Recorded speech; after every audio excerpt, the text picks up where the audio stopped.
like in this time spot for 20 years coming up on. And here we are today because this is a powerful show. Benny, Micah, how are you both doing? I'm doing good, Glad Pat. to, Thanks. Yep. yeah, yeah, yeah. Okay, so I was just talking with Vicki. Okay, Vicki Dobbs is my very special guest. Her book is Get Off the Shelf, Choose You First.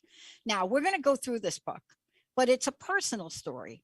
It's a personal story that every one of us has, but it's also about metaphorically how women enter into our busy worlds, how we feel we are alone a lot of the time. But is that true? What happens when we carve out time? I'm going through this myself this week, and I shared a little bit with Vicki. But I'm going to start out of the gate with a couple things. I am a closeted field and tracker, Benny. Now, let me just put this in perspective for everybody. And then Vicki's going to give you a statistic that's going to blow your mind about herself. But I really am. Ever since I could remember, I just love the idea of running. Now, I will tell you, I am not built to run. I was never built to run. And great shortstop playing softball, but they knew that I would have to hit the ball really, really far to get to first base. But that doesn't mean I don't love it. And I am thrilled about this year's World Track and Field Championships right down the road from us, Oregon. And I love this. And I love that we are breaking records. I love that we're having things that happen in the women's events, in the men's events. I'm also a little bit confused and not knowing how to process some of the missteps. But that's what Vicki's going to talk about today. Because what do we talk? Get off the shelf. Choose you first. You have a right to be happy. So what are the missteps? Well, a couple missteps we've already talked about. Cherie Richardson, of course, one of the fastest runners on the planet, was eliminated from Olympic trials because marijuana test or something like that. So couldn't get back on track. So it's not even competing here. But then Eagles Devon Allen disqualified. What? The fastest 110 hurdles person on the planet jumped the gun by 0.1. Now, I will tell you, this was a sign of what was going to come because when the women were racing, they had two athletes disqualified. Two of them. I think one of them was the United States. But why am I so fixated on this? What is this about this? Because this is just one other way that we as human beings excel. This is how we show up in life. This is how we get off the shelf. This is how, when we think about our lives and we think about what we can't do or couldn't do or don't know how to do or don't think we can do, and then you show up and you show up big, what happens? Now, I want to just put a caveat on this, and then we're going to go to my guest because my guest has got this down. So when I'm talking about Vicki, I'm talking about the founder of Wisdom Evolution, right? And she is out there, cheerleader, pom-poms and everything for the You First revolution. Yes. Why? OMG. I'll tell you why. Because I went through this myself over the weekend. I am like everybody else. Remember, I created crust busting, Benny, right? So and I'll tell you now, it is very difficult for me to take time for myself. But when I sit down and I read this book and I get it. I get to get off the shelf. I get to choose me first. I have a right to be happy. When I start to read what Vicki is bringing out here, I'm saying it is more than an invitation. Today, get ready. Get ready to get off the shelf. I don't care if you got to get a crowbar. Benny, we need the jackhammer. I don't care you got to get a jackhammer to get the crust off you to get off the shelf. Because if you don't do it, you have one life to live. And you will be looking back like Devon. And you will be thinking, what was I thinking? Vicki, welcome to the show. Thank you so much, Dr. Pat. I am so excited to be here with you live. It's dream come true. Man, I'll tell you, we need this message. Look, many of us understand that this is a challenge for us to begin with in life. We get it. I know it. I know myself. And yet at the same time, we don't want to look back and have regrets, or we don't want to be sitting at a place where we are just completely burnt out, fried from the inside out, because we have not done this. But I want to ask you, nobody writes something like this. You don't create a movement like this unless you have some personal experience with this. I want to know, okay, what challenges, obstacles did you, Vicki Dobbs, have to overcome for you to get off the shelf and be here today? First, I had to give myself permission. And as a young girl growing up in the 50s and 60s, we weren't given permission to be first in our lives. We were told, wait your turn, let the other one go first. They're more important. It was stand back and be graciously next. And sometimes that didn't feel real good, but you aren't told it's okay to value you above everything else. You're given this box to put yourself in that says, when it's your turn, when it's time. And I'm here to tell you, you have to give you permission to be first in your life. Nobody else is going to give it to you. I mean, I know that we're talking about this, at least from our perspective as women, because I can't reflect on what men go through. I can only reflect on, as a woman, what I go through, and the women I work with, and the people I work with, what it's like for them. And part of this discovery and part of what you talk about is you talk about having the curiosity, the courage, and the strength to look deep within, right? I think you open your book with something like that, into the folds of your own heart and soul.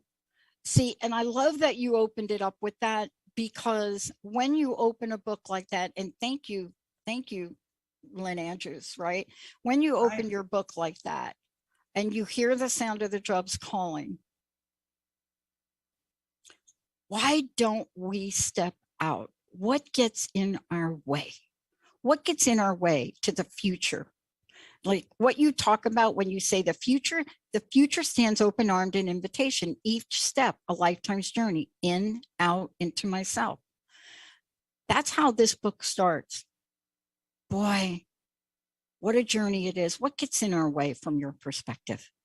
Everybody else's voice. Because again, we are given teachers. We are told to seek teachers, and we give the wise people in our lives permission to have a greater voice than our own. And what I want people to know is that now is the time for us to look inside as much as we look and search outside for the answers, because we, each one of us, hold the answers, but we aren't given the tools to move inside and listen to our own divine inspiration, the voice of God that lives within each and every one of us. This is really a giant message for us all. I find myself today, coming off a Sunday that I shared with you, because I was reading, I always get prepared for the shows. Yeah. And I found myself making a decision Sunday morning. And the decision was, there are several things that are milestones for this network, the network we're building on technology. What needs to be in place? What needs to be in place for people? And it was, do I sit here Sunday and do this and really get us set up for a September event, or do I go cut my grass? Now, tempting. Cutting the grass was very tempting, but that wouldn't have got me off the shelf I needed to get off. It would have got me off a different shelf, but not the one that enabled me to sit for almost 10 hours yesterday. Wow. With kind of the field and track in the background, I must say, and get some very significant things done. But I'll tell you, I did think, cut the grass, repot the pots, fixed a sprinkler. What do you think I read in your book that had me make that choice? Calendar your priorities. Put you first. Yeah. Yeah. You know, many people are coming off of what they have 3 years where they have had to look at themselves and look close inside. And this has not been a 3 years where a lot of folks have been able to put themselves first. Right. So I want to ask you this question. It's not as obvious to me as it was yesterday, as I was going through and reading what you were saying and understanding exactly where I was. We don't know we're on the shelf. We don't know it. How can we get the clues to tell us, hello, I'm sitting on the shelf? Listen to your body. When you are uncomfortable, when you are at dis-ease, when you find no peace in your life, when you feel that constant churning, something's missing, something isn't right, but you can't identify it because you don't take the time to sit in silence and be with yourself, because you've put everybody and everything else in your life ahead of you. Eventually, you're going to get sick. You're going to have time to spend with yourself, laying in bed, recuperating. You know, as I think about this, I have a mentor that used to say something to me, and I want you to respond to it because it's in the book here. It's in here somewhere. Maybe like the stone people, but let me just get to it. I had a mentor, Sidonia Cahill. She was one of the first women ever in the United States to create sacred circles, healing circles. Very, very little people know about her, but you know, she wrote a fantastic book way back. And then she, for almost 30 years, would take people out into the high desert for vision questing. Mm-hmm. I mean, that's what she did. I happen to be fortunate enough to be part of that, only because my boss was a real snake and he wanted me to go and steal all her ideas. That's how I ended up. But oh my God, the universe, God doesn't work like that. God knew I needed to go there. But the thing that is so important for me to think about and ask you about is this idea of why we think self-care is selfish. Because that's a big one, right? We've been taught it. We've been programmed to believe that we are not supposed to think of ourselves first. We have husbands and children and partners and jobs and bosses and ministers and responsibilities and volunteer work and you name it. We are busy people. And none of that busy includes taking care of ourselves, because we've been programmed to do everything else first. When there's time, when I can, as soon as I finish this, I'll do it next. And next never comes because something else gets in the way and says, I'm more important. So you have to give yourself permission to put you first. You have to put you at the top of your priority list. And I'm here to tell you, putting you first is not selfish. It is self-sustaining. It is survival. It's the way you grow to be 100 years old and still sit on the sidelines and cheer for your favorite team, instead of laying in a bed withering because you never gave yourself time to be healthy, inside and out. I'm there now. And so it's not a mistake that I get your book and I'm reading it. Now, I have to tell you, I have to read books several times. I have pretty much, I would say I'm at about 95% reading every book that has ever come across my desk for 20 years, only because I grew up learning different and I couldn't read and write. So I'm reading your story and I'm reading a little bit about what you say and what your journey, a little bit about what your journey was like. And when you ask the question, had I lost sight of my dream? And then the answer is, what dream? And then you go on to talk about this, and you say this, because I want to ask you about this. We have got to find a way to help people, to help women resurrect their dreams. You go on to say, the human spirit inside each of us has enormous capacity to survive every unexpected twist and turn life has to offer. I know that's true. I know that's true of me. My mom's suicide, being homeless, being arrested for something I didn't do, and then telling the truth to a judge who just looked at me and said, you're either the dumbest person I've ever met, or that is the truth. But I think about this. How important, and what have you learned from getting off the shelf and our ability to be adaptogens? Is that like a noun? I don't know what that is, but adaptable. I think that each and every one of us has to hit bottom. The way that our society gives us a reason to change is to take what's important away, whether that's a job or a home or a partner or a pet. The way that we end up on the shelf is because something has gotten in the way of us. And sometimes that's just the real busy of life. And months and years can go by and you realize, I didn't take that picture. I didn't hold that child. I didn't kiss him goodnight.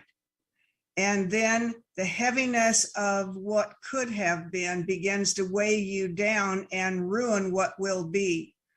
So when you get to that place of, I just can't do this anymore, and you sink to the floor, pick up a piece of paper and write, I choose me on it, and stick it on the refrigerator, stick it on the bathroom mirror, and begin to believe that you matter. You have a right to be happy. Put you first.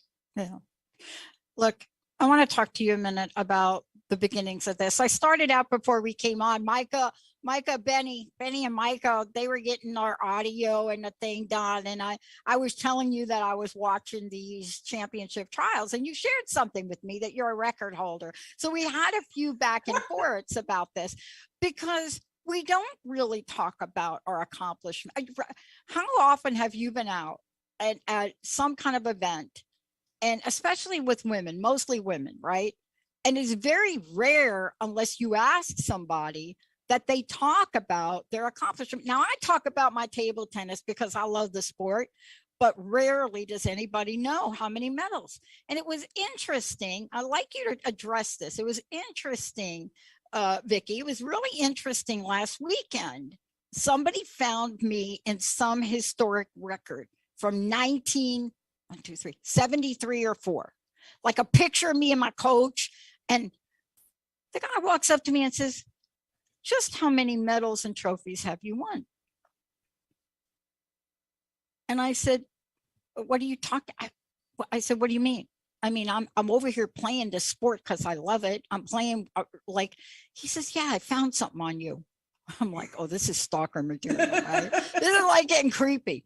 I said, well, what did you find? And he said, I just want to know, how many did you win?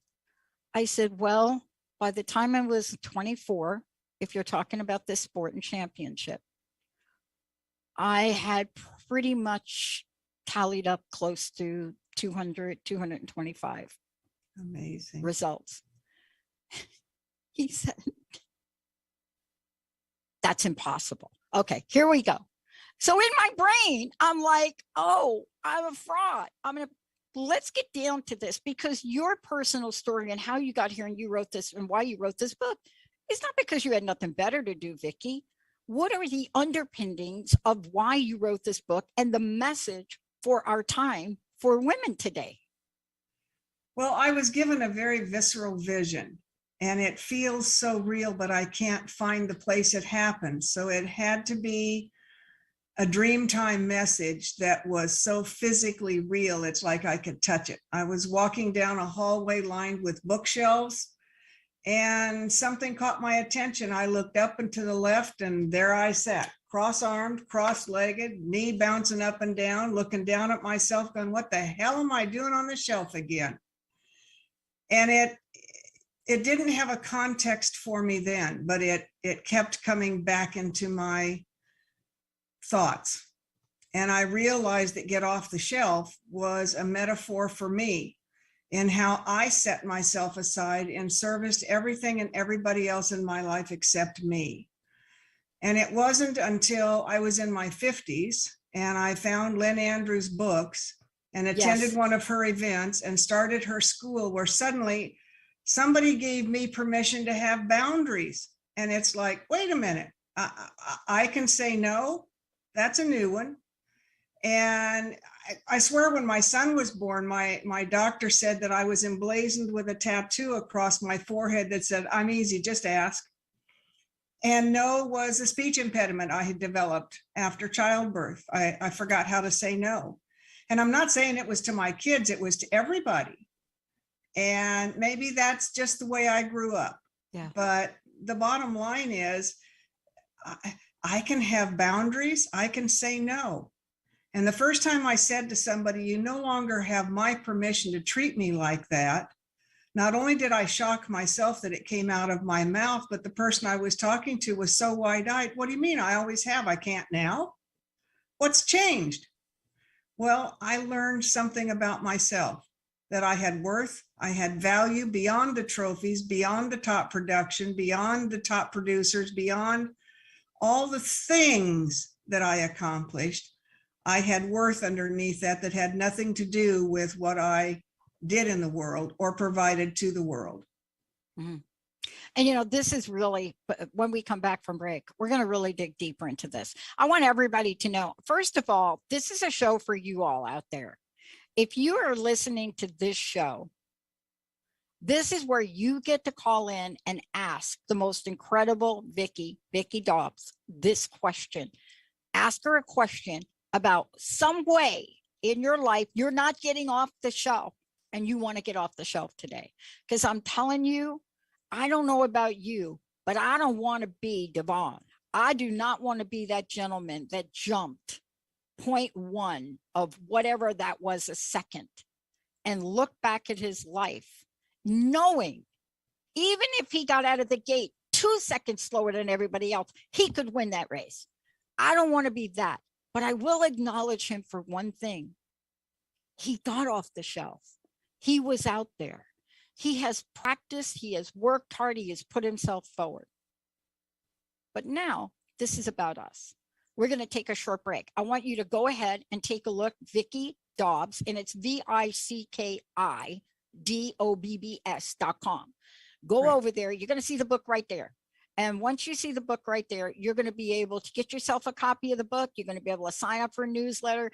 You're going to be able to read about Vicki. There's a lot. You're going to be able to, one of my favorite things to do, because I'm planning my spiritual, let's just call it practicums.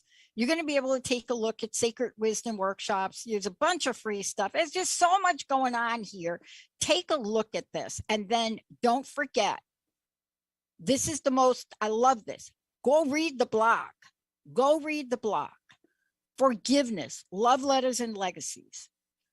Please, this is your time. We're going to take a short break. When we come back, oh, Benny, you got that crust busting effect ready to go. What is the Achilles heel that somebody like me has struggled with most of my life? But I think Vicki too. I think we have this in common, although I did not break my high school record at, what was it, the long jump? Junior high school. They called it the standing broad jump back then. You stood and jumped. You didn't run and jump. Oh, and you broke that record, right? Well, I set the record. I don't know that there was one before that, but yeah, last time I was at my junior high school, it was still there on the board. I don't even know how you did that. There's a reason they don't want me to play basketball. Jumping is not my thing. When we come back, what is this one thing? What is this one thing that will shut the lights down in a hot second before you even know where the switch is? We're going to talk about that when we come back. Benny, let's take a short break. Micah, let's take a short break. We'll be right back. All clear.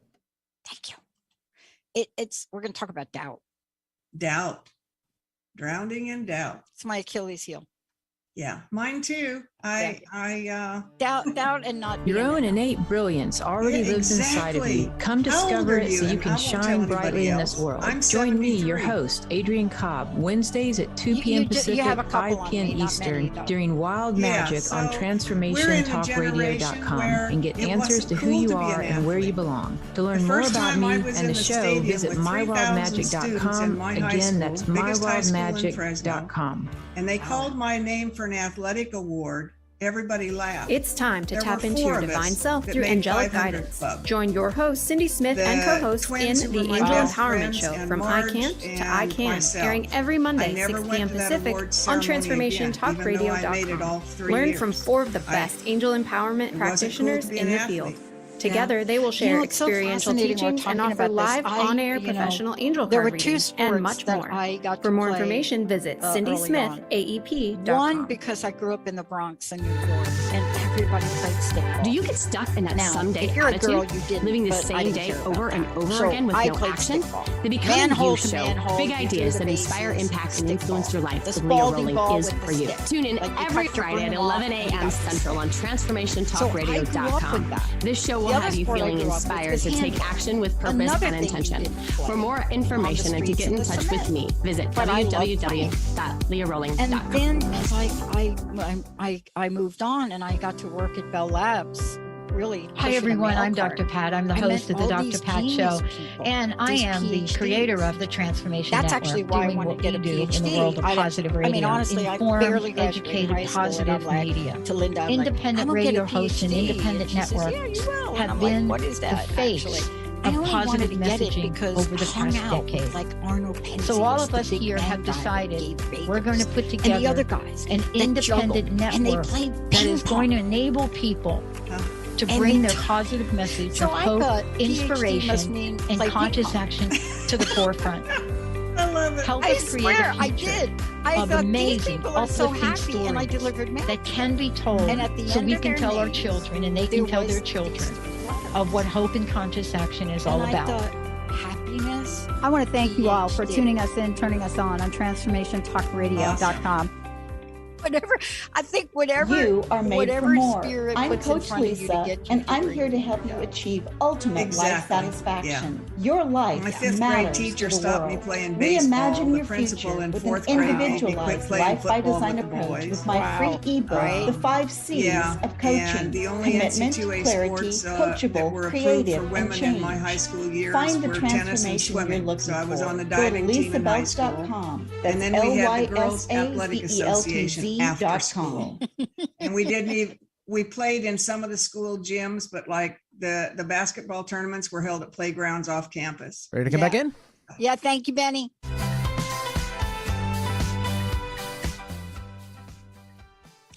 Hey, everybody, welcome back. It's so great to have all of you tune us in and turn us on. Vicki Dobbs joining me here today. I want you all to know this is a book, Get Off the Shelf, Choose You First. You have the right to be happy. But let me just mention this. She's got another book that is equally interesting, and it's called You First. And what we're about to talk about right now is going to tap into both of those books and the message in each of them to bring you to where you may be today. But before we do, I want to make sure you know how to get a hold of Vicki. Just go ahead and go to her website. It's Vicki, V-I-C-K-I, Dobbs, D-O-B as in boy, B-S. When you get there, you're going to see a whole lot of things. Wisdom Evolution. She's an award-winning author, spiritual entrepreneur, teacher, coach, storyteller, and so much more. Vicki, thank you. I can't thank you enough for joining me here today. And thank you for writing this book for me. Actually, it is true. Writing this book for me in a time that I needed to read it, to be reminded of it. You know, I was sharing that story with you, and we're going to talk about this thing that before the break that hit me. I was sharing this story with you of my Sunday. And I'm sure people are listening and they're saying, well, wait a minute. That is not what you're talking about with the book. That's not putting you first. You worked all day. This is important to me to launch this network and our new technology, to launch our crowdfunding. I set a $2.3 million crowdfunding goal over the weekend. And when people hear that I worked, they're like, you are not doing what Vicki told you to do. But yet, at the end of my day, I was doing it for me. I want you to really talk about a couple things. One, how other people's opinions of us, and I'm just saying could be from childhood, I don't care where it comes from, how it instills in us a version of doubt with a capital D, and how insidious is that to whether or not we get off the shelf or we stay on the shelf. Absolutely. Doubt is one of the biggest catapults to the shelf. And I think that the old Cherokee story about the two wolves that sit on our, shoulders, get in a fight, one's dark, one's light, which one are you going to feed? And I have two little voices. In my right ear, I always hear the voice that says, no, you shouldn't. There's other, what about? There's just, and the one over here that says, really? I mean, go for it. Doors open, walk through, take a chance, outside your comfort zone. You need to do what's important to you. For you, getting all of the technology in place not only was what you wanted to do, but it fed your joy. It's a dream you're pushing yourself towards. Mowing the yard is something you got to do every week, but I'm here to tell you there's people you can get to mow the yard if you don't get around to it. Nobody but you can create the genius behind what you do. So it's not just about taking a bath and reading a book. It's not just about going for a walk at sunset or at sunrise. It's about feeding the fire that's deep inside of you, fueling the joy that drives the passion that gives you purpose in your life. When you choose you first, whatever choice you make, as long as it's your choice and not someone else's, and learn to hear from both ears so you can discern which one you want to feed, which voice you want to listen to. And I get sidelined with doubt constantly. I mean, I changed clothes 3 times between 8 and 9 this morning, getting ready for your show. We all have doubt. It's just a part of, I don't hesitate to say our genetics, but I don't know a single person who doesn't doubt. It's what you do with that doubt. When you can take a hold of it and drive yourself towards your passion and take doubt along with you. Let it be the thing that says, do I want to do this or this? Doubt gives you choice. And that's where free will comes in. And part of this too is there is that level of doubt that will make us more aware, so to speak. At least this is my experience of it. There's a level of doubt that has shown up in my life time and time again. And it has shown up as let me just put it in my terms, as a gentle messenger. And if I see it at that and not let it build up momentum, not let it take up on energy, because once it gets past a certain point, it can become crippling. And it's different than fear, I think. So let's talk about this for a minute. It's different than fear, right? And let's talk about a couple of examples of this. And the reason I say it's different than fear, although fear may be underneath it, right? It's a little different. And it shows up in strange ways. I'm telling you, I'm getting ready for a tournament, and I was playing on Saturday, and I realized there were about a small percentage of my shots where I'm playing with my partner. We're getting ready to defend our gold medal here. And I'm playing with her, and I stop mid-stroke, and I nailed it. It was indecision. It was not just indecision. It was doubt that I would actually be able to make that kind. Now, look, I play a sport that the ball comes at you 80 miles an hour. And so what I'm describing to you happens in a nanosecond, but boy, I could see it, and everybody saw it. Everybody saw me stop and not finish the stroke. And then it happened again and again and again, and I had to step back. Now, I didn't really reread your book till Sunday. So this didn't help me for Saturday. But when I read it, I realized I don't want to drown in doubt. I don't want to. And isn't part of what you're doing helping us understand that we don't have to drown in doubt? Yes, you have to face doubt.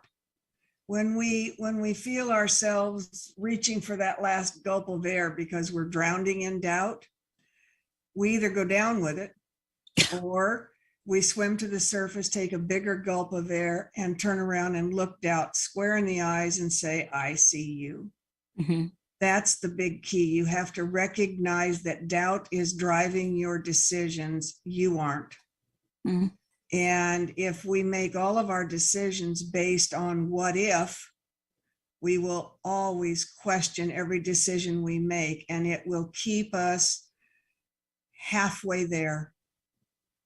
You won't ever quite cross the finish line. You won't finish that stroke because what if?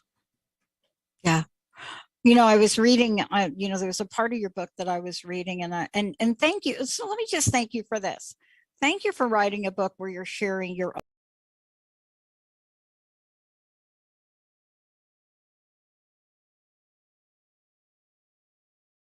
I know you're going to write your book, and I've never felt comfortable writing it because there's so much of our personal journey that we somehow have to weave to let folks know they can do it too. Everything in the book that you wrote, from falling apart, and thank you for being so blunt about that, from identifying your own first time. Like, this is the first time, like, here I am on the show. What was that like? What was your first time like, Vicki? Well, I think probably, and I write about this in the book, a dear friend who came to me in my real estate business as a client, and we had a 20-year friendship. I put her on a pedestal. She didn't ask to be there, but I saw this woman as extremely well educated, 2 PhDs, very prominent in her own life. She was grounded, and she brought the metaphysical world to me by gifting me Lynn Andrews' book in this brown faded pages falling out. And it's like, you got to give back exactly how you got it. So read this and keep all the pages where they belong. And then I went and found the rest of her books. And once I began to read more than just the great stories that they were, when I began to realize that there was a message in every one of those books that was much deeper than the story. I was reading Windhorse Woman riding a train home from Colorado, and I had this huge aha moment that said, oh my God, I have given my power away. Now, we all do it consciously and unconsciously. We take power consciously and unconsciously. But I had given this woman the power to tell me how long my hair should be. I should wear black instead of brown, that blah, blah, blah. And it wasn't, she wasn't doing it because that's who she was. I had literally given her permission without asking to be on this pedestal. And I went to her the day I was going to my graduation from Lynn's school. And I said, I want to thank you. Because of you, this is where I am. But I gave you this kind of power over my life. And with a big hug, I'm taking it back. And never again will you have that kind of power over my life. And that was my big aha, that I was leaking power, giving everybody else permission in my life to tell me who to be, how to be, what to be, when to be, where to be, and setting myself in the background on the shelf. Yeah. You know, and you really, you're right. You call this right out in the book. You really are very clear about it, but the way you tell the story is just so beautiful in that I feel like you're right there. I think there was one line in there, you know, I can't remember exactly, but it was stop, you're, you know, and you said, you're screaming, stop. And then you hear, you're leaking energy, right? Giving your power away. right? And I can't remember exactly who you were talking with, but boy, the idea of giving a power away, I want to spend a moment to talk about that with you, because it is an essential part, I think, of if we don't understand what this looks like, if we don't understand what giving away our power looks like, then we don't even know we're doing it, which means we don't even know that that's something we have to be aware of, which means we don't even know that there's something that we have to do differently. Right. And I think you really address this well, both in this book and your first book, because I think as women, and I'm going to generalize, which I don't like to do, a lot of us have been groomed to put other people first. Absolutely. Right. And so talk about this idea of not giving away our power. Now, I am one of these people. I never hesitate to use the word power. As a matter of fact, I have another show that I call Power Up with Dr. Pat. And I'm going to tell you, when I launched that show, I got so much feedback about using the word power. I don't understand what we're afraid of with that word. Well, I think the world has taught us that power means control.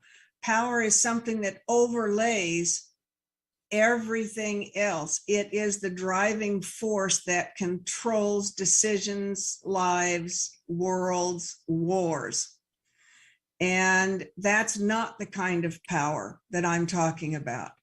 I'm talking about a power that comes from within, that's driven by your self-worth, that's driven by your own opinion of yourself, as opposed to taking the power of somebody else as yours. So a real easy way to do is codependency. Okay, I'm going to give you everything you need to make your life happy, even if it's at the expense of mine. Don't worry about me. I'm going to fix you. I have just, in my rational mind, made somebody else's life better, pat me on the back. What I have done existentially is rob them of their experience and their ability to do for themselves. So to simplify it, stop giving the world fish and start teaching the world to fish again. Yeah. And that's how you give people their power back, by empowering them to do for themselves and letting them know they're capable, they're worthy, they're strong enough, and they can. Yeah. You know, one of the things too, I wanted to have you speak to is this idea that we have that creating change like this within ourselves has to take decades.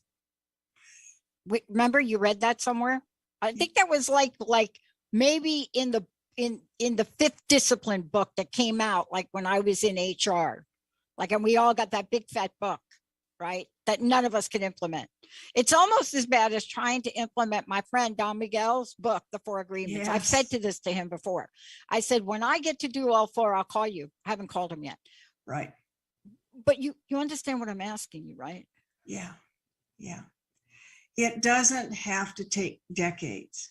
You can flip your power switch like that by simply taking a breath before you give, taking a breath before you do, and allow yourself to be in that moment, making your own decision, not driven by the voice telling you what you're supposed to be doing that's based on somebody else's opinion of you or the world, but listening to the voice that's telling you what you can do, what you need to do for you, and how you can best serve the world as the best you. Because one of the things that I learned and in writing this book felt, because it isn't a process that happens in 60 days. Get Off the Shelf took 5 years to get here because doubt creeped into the way. I didn't want to go through that story again. I'm not talking about, I don't want to face it. I'm done through it, over it, not going back there again. Wrong. Every time you come to a decision in your life that says, been there, done that, don't want to do it again, you need to look at it again. Because that's spirit telling you, you ain't done yet. You got some more cooking to do. So take a breath. That's my biggest. Before you jump into something that you have butterflies about, take a breath.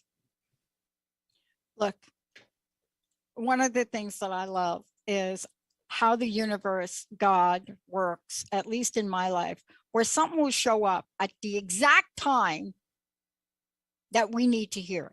See, it's no mistake you're on the show today, that Linda scheduled this, that we're talking about this, that I had the weekend I had. There's no mistake. There's no mistake that I talked to multiple women over the weekend. I work with women in addiction and recovery. And I've been doing that for 32 years this year. And it's no mistake that I got your book here and I'm listening to this here. And, you know, I just want to say, read this book, please. Read this book, please. Read this book, please. Because when you work with people that are in recovery, they have to put themselves first. Yes. Or they're not going to get past very much. But there's one thing too, there's so many things that I want to talk to you about in your book. So, and I know this time is like coming to the end of it. But the one thing I do want to ask you in the minutes we have left, if there are 3 messages, tips, 3 things that you could talk to our audience and say, please, if you could just do these 3 things today, what would they be, Vicki? Boy, number 1, take a breath. Number 2, calendar you first. That means put the F words in your life on your calendar and hold yourself accountable for showing up for yourself. That's faith, family, fun, fitness, finances, friends. Put the F words on your calendar. Some may be negotiable, like if you got to take your kid to the doctor, you might cancel lunch with your girlfriend. But others are non-negotiable. Taking a weekend in Sedona to hike by yourself and recharge your battery may be a non-negotiable event when the family wants you to cook dinner for a picnic in the backyard. Hey, you know what? Somebody else can cook. I need me time. Calendar the F words in your life. And the third is that priority list. It kind of goes right along with the calendar. But if you don't put you at the top of your priority list and do what you need to do for you first, then when you get to the bottom of your list and everything's all done, all you've managed to do is gift the world with what's left of you, because they didn't get the best of you when you don't put you first. The things that you mentioned and the importance of them, I think are right out of the gate. Number 1 for me is for people to understand how we limit ourselves, right? You know, I think there's a part in the book where you talk about, I can do it all. Or, you know, you're talking about the self-imposed limitations we have. But then you take us on a journey, right? And the journey is about navigating. And I think this to me was so important to get there. And also, by the way, I'm going to take you up on your advice to get away, to save my sanity. So I'm just going to tell you right there, if people want to ask me about that, they can call you. But one of the things too that is so important is we do have to navigate. We have to become great navigators. Yes. Don't we? Yes. Right? Because we're not just changing a moment, although we are also looking at years, you know, of things that are going around up here. Like you, it is no mistake that even before I could even read a paragraph that didn't take me a half hour to read, somebody gave me Viktor Frankl's book. Then they gave me Power versus Force. Then I got the message, I see what you're trying to do. You want me to read these. But this idea of navigating reality, that has to come from body, mind, spirit, soul, right? Right. And What and I add in their heart. Oh, heart, yes. Yeah.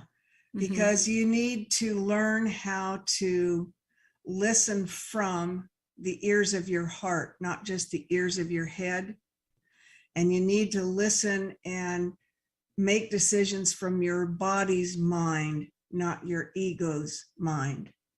And if you can learn to discern the difference between those two things, life becomes magical. Mhm. Mm. When you think about where we are today in the world, and I really would love to get your perspective on this. When you think about where we are in the world and what we've gone through in these past 3 years, what do you think is being activated in us to inspire us to change? Oh, life and death choices. Yeah. It's real simple. You have to choose when you are cut off from everything and everybody that you know and love. You choose to live or die. And so we've seen a lot of people leave. And those that are staying have to make a conscious decision every day to breathe. And I want to say that as much as you are needed in the world around you, if you don't take care of you first, you won't survive the world coming at you. So every morning, be grateful that you woke up in your stand, as my friend says, forked side down, and move out into the world as the very best you choose to be, because you're a reflection of what's going on in the world. And when you are being your best self, you reflect that goodness to the people that you meet. And it's a ripple effect. Be the first stone that dropped in the water smiles. Your smile will be contagious, and the next one will smile at the next one. And if I know 10, each one of those know 10, and suddenly there's hundreds of smiles in the world. Because you care, someone else will care. Mm. I can't thank you enough for today. I want to just ask you again, let people know how to get a copy of the book, how to find out more about you, how to join you on Sacred Journeys, all of the above. And then for many people, this is a message for a time. So tell us the best way to really connect with you. VickiDobbs.com. Everything's there. Of course, the books are available on Amazon or anywhere good books are sold. The voice of me being a revolutionary in a very soft and quiet, subtle way. Join the You First Revolution on Facebook, and let's make a change. Let's put you first and make that the power that drives the world. Not being selfish, being self-caring. Yeah. VickiDobbs.com. I love it. Vicki, thank you so much for everything. And also, I highly recommend people read your first book too. You First. You First. Practical wisdom for nurturing body, mind, heart, and soul. Yeah. It's even hard, right? You know this. You work with women. I work with women. When you give the assignment, I want you to say 100 times, I put me first. Really, that is the starting place. And you have to say it out loud. You got to say it out loud.